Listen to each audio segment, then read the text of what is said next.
Salam damai sejahtera saudara-saudaraku yang terkasih, pencinta firman Tuhan. Berjumpa kembali dengan Bible Learning with Father Joseph edisi khusus, edisi Tri Hari Suci, di mana video Bible Learning akan muncul setiap hari selama 3 hari, menemani saudara untuk menghayati apa yang diimani oleh gereja, apa yang betul-betul terjadi yang dialami oleh Yesus Kristus Tuhan kita. Kita akan membahas bacaan-bacaan yang dibacakan dalam perayaan Ekaristi. Supaya apa? Supaya kita tahu apa yang terjadi. Tapi juga bukan cuma tahu, kita mengerti betul-betul apa yang dilakukan oleh Allah dalam diri putranya untuk kita, untuk menebus dosa-dosa kita. Tetapi jangan hanya berhenti pada kata mengerti, tetapi supaya kita percaya pada akhirnya. Lalu kemudian terakhir, setelah kita percaya, kita mau apa? Saudara-saudaraku terkasih, Tri Hari Suci dimulai dari Kamis Putih, di mana kita mengenangkan Yesus mengadakan perjamuan malam terakhir bersama para muridnya. Di situ, Tuhan Yesus memberikan kepada kita warisan yang luar biasa. Senjatanya Yesus diberikan kepada kita, yaitu Ekaristi. Supaya kita lakukan, kita kenangkan, kita rayakan sebagai orang beriman. Jangan pernah tinggalkan Ekaristi. Sekarang setelah pandemi sudah mulai berakhir, kembalilah ke gereja, rayakan Ekaristi. Terimalah komuni kudus, tubuh Tuhan, kekuatan kita sebagai orang beriman. Kemudian setelah itu Yesus akan berdoa di Taman Getsemani dalam sakratul maut. Setelah perayaan Ekaristi Kamis Putih ada tuguran. Saya pesan kepada saudara, jangan pernah lewatkan kesempatan ini kalau Anda bisa mengikutinya. Silakan kita ikuti tuguran, kita berjaga bersama Yesus, menemani Yesus, hadir bersama Yesus dan berdoa bersama Yesus. Pasti berkatnya akan menjadi luar biasa. Setelah itu Yesus akan ditangkap di Taman Getsemani, kemudian akan dibawa ke rumah imam kepala, Kayafas, diadili di Pilatus, dioper ke Herodes, dibawa lagi ke Pilatus. Setelah itu, Yesus dijatuhi hukuman mati meskipun ia tidak bersalah. Dan Yesus langsung dieksekusi. Yesus memanggul salibnya sampai ke puncak Golgota. Di situ nanti ia akan disalibkan, wafat, dimakamkan, dan setelah hari ketiga baru dia bangkit. Saudara-saudaraku yang terkasih, dalam bacaan Injil di hari Kamis Putih, dibacakan Yohanes bab 13, di mana kisahnya pasti Anda sudah kenal, yaitu Yesus membasuh kaki para muridnya. Saya yakin Anda sudah tahu kisah ini, di mana Yesus membasuh kaki para murid, lalu ada Petrus mau dibasuh seluruh tubuhnya, lalu ada Yudas yang kerasukan setan, lalu pergi untuk menyerahkan gurunya. Kemudian nanti ada perintah supaya kita para muridnya meneladani sang guru, yaitu bisa membasuh kaki satu sama lain. Saudara-saudaraku yang terkasih, apa yang menarik dari Yohanes bab 13 ini? Mari, kalau ada kitab suci di tangan Anda buka kitab suci Anda, Yohanes bab 13 ayat 1 sampai 17, ambil stabilo untuk bisa coret-coret seperti kitab suci saya ini. Percayalah saudaraku, Yohanes 13 ini isinya, pesannya sangat luar biasa. Yang menarik dari Yohanes bab 13 adalah 1. Muncul kata saatnya. Misalnya di ayat 1. Sementara itu, sebelum hari raya Paskah mulai, yaitu Paskah orang Yahudi tentunya, Yesus telah tahu bahwa saatnya sudah tiba untuk beralih dari dunia ini kepada Bapa. Bagi Anda yang sudah sering akrab dengan Injil Yohanes, pernah ikut kursus kitab suci, pasti tahu kata saatnya itu khas, itu istimewa dalam Injil Yohanes. Muncul berkali-kali, kita bisa temukan pertama kali muncul di Yohanes bab 2, yaitu perkawinan di Kana. Apakah Anda ingat, Yesus berkata kepada ibunya, "Ibu, mau apakah engkau daripadaku? Saatku belum tiba," atau waktuku belum tiba. Sejak saat itu, kata saatnya itu muncul berkali-kali dari bab ke bab yang mengarahkan kita untuk sampai kepada saatnya, yaitu karya penebusan Allah yang terjadi dalam diri Yesus Kristus yang mengorbankan dirinya di kayu salib. Saudara-saudara, sulit bagi kita untuk memahami apa hubungannya Yesus wafat di salib dengan karya penebusan Allah.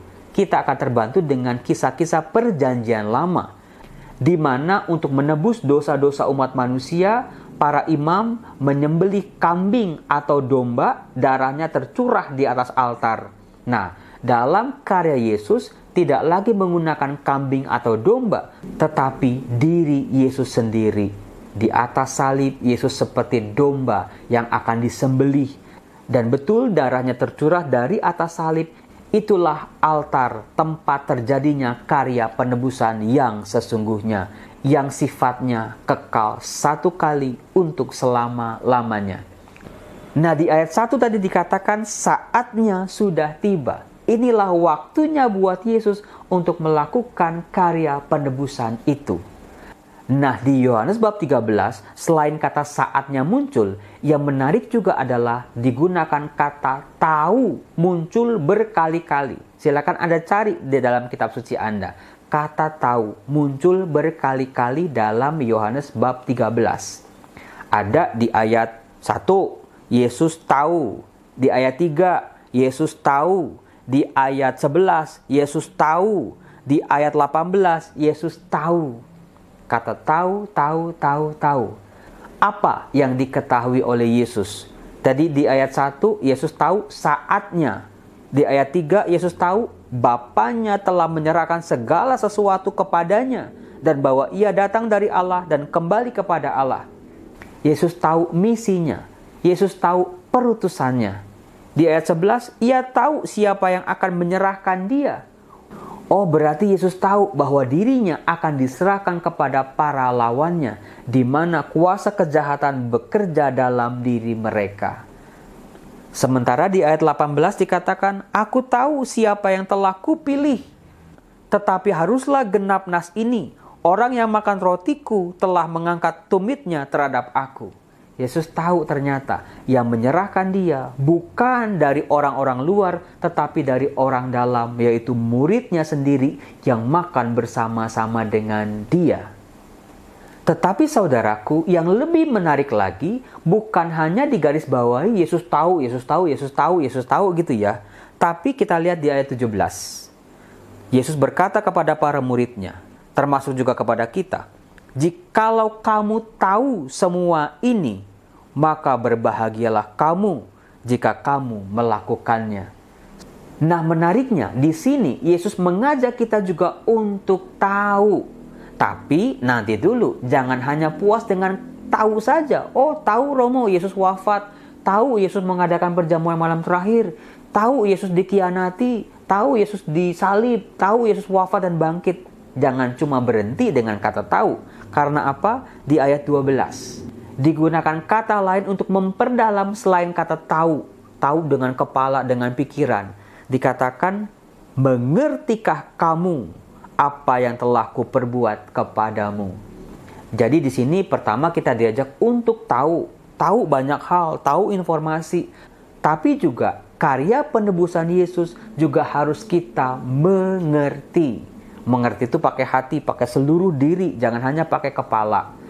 Nah, setelah kita tahu, kita percaya, lalu apa? Di ayat 19 dikatakan, aku mengatakannya kepadamu sekarang juga, sebelum hal itu terjadi, supaya jika hal itu terjadi, kamu percaya bahwa akulah Dia. Saudara-saudara, tahu, ngerti, percaya. Kita baru percaya pada Tuhan Yesus, pada apa yang Dia alami, pada karya-karyanya kalau kita paham dulu, mengerti dulu. Kita baru bisa mengerti kalau kita tahu dulu. Maka kalau orang tidak percaya sama Yesus, bisa jadi dia tidak mengerti. Dia tidak mengerti kenapa? Karena dia tidak tahu banyak hal. Nah, saudara-saudara, setelah kita percaya lalu lantas apa? Dalam bab 13 juga diungkap, Yesus dalam bahasa Yunani dikatakan begini. Agapes tus idus tus entoi kosmo eistelos egapesen autus. Sebuah ungkapan yang luar biasa di ayat 1. Sama seperti ia, senantiasa mengasihi murid-muridnya, demikianlah sekarang ia mengasihi mereka sampai kepada kesudahannya. Percaya kepada Yesus membawa kita menjadi pribadi-pribadi yang bisa mengasihi. Tuhan Yesus bukan hanya mengajar teori-teori saja, tapi langsung dipraktekkan, yaitu dengan cara membasuh kaki para muridnya. Lalu di ayat 14 secara terang-terangan Yesus mengajarkan begini, "Jadi jikalau aku membasuh kakimu, aku yang adalah Tuhan dan gurumu, maka kamu pun wajib saling membasuh kakimu. Sebab aku telah memberikan suatu teladan kepada kamu, supaya kamu juga berbuat sama seperti yang telah kuperbuat kepadamu." Saudara-saudara, bentuk tindakan kasih adalah ketika kita bisa mengosongkan diri, menanggalkan kesombongan, ego kita, diri kita yang merasa benar, diri kita yang merasa sempurna, kita menjadi hamba satu dengan yang lain. Saudara-saudara, itulah kekayaan dari bacaan Injil Yohanes bab 13 yang dibacakan dalam perayaan Ekaristi Kamis Putih.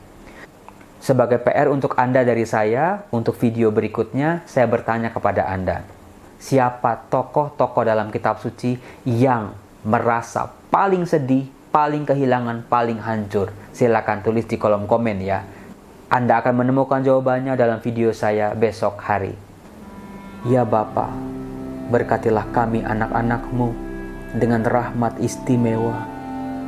Buka pikiran, hati dan kehendak kami untuk bisa sungguh-sungguh merasakan karya penebusan Yesus di salib, di mana kami akan dipulihkan dan dibangkitkan. Kuasa-kuasa kegelapan hancur dikalahkan. Demikian pun kuasa dosa dalam diri kami. Dalam nama Bapa dan Putera dan Roh Kudus. Amin.